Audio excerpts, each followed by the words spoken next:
This is the Echo Loop. It's a smart ring made by Amazon, and today I'm going to review it.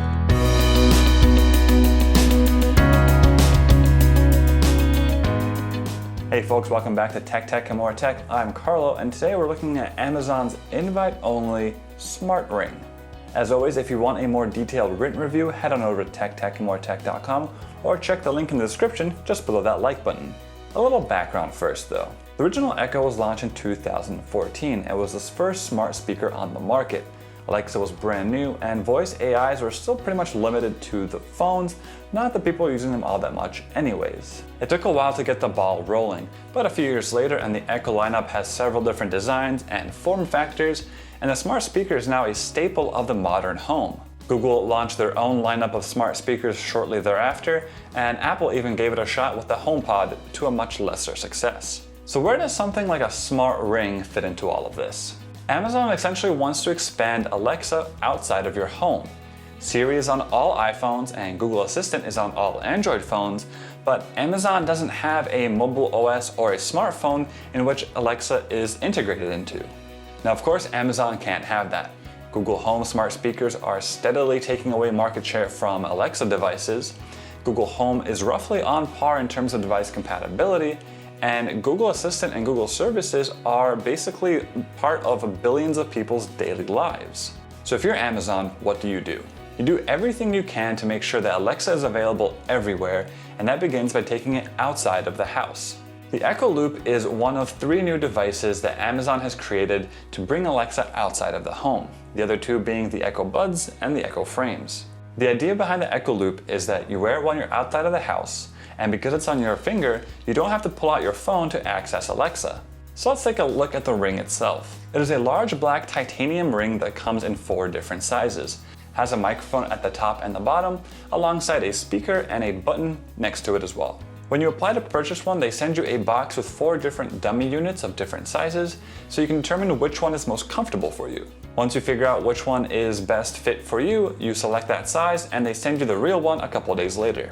The Echo Loop comes in a rather nondescript little black box, and inside you'll have the ring itself, a micro USB cable, yuck, a charging cradle, and some documentation. To their credit, it is actually pretty comfortable. The sides and the bottom are rather thin, and there's a sort of bulky bit at the top.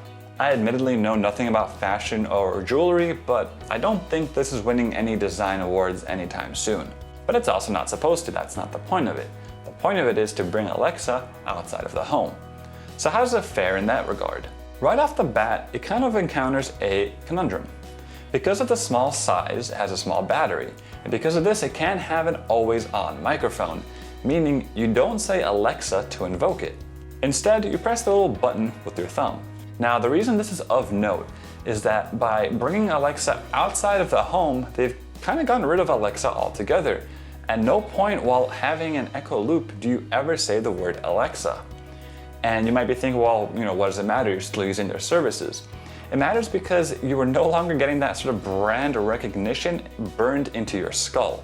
Now the button can do a couple other things too. If you double tap it, you will then call your top contact, which is something you set up when setting up the ring.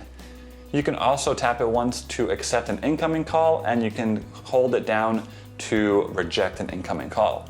Now here's the oddest functionality of this little button. If you hold it down for a second, you will invoke either Siri or Google Assistant, depending on which phone you have. Let that sink in for a second.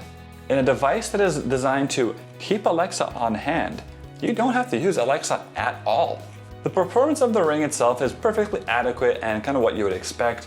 You have all of the same sort of Alexa functionality, so you can set your timers, you can check your calendar, weather, you can turn on your lights and stuff like that. So in terms of that, pretty good, it's pretty quick, no qualms there.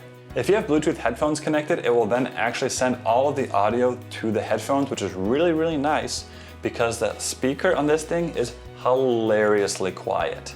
Even inside a quiet environment like my home office right here, I have to put it really close to my ear to hear anything that it's saying. And if you're outside in like a noisy environment, like a store or on the street, you have to hold it really close to your ear so you hear nothing else, and even then it's still pretty quiet.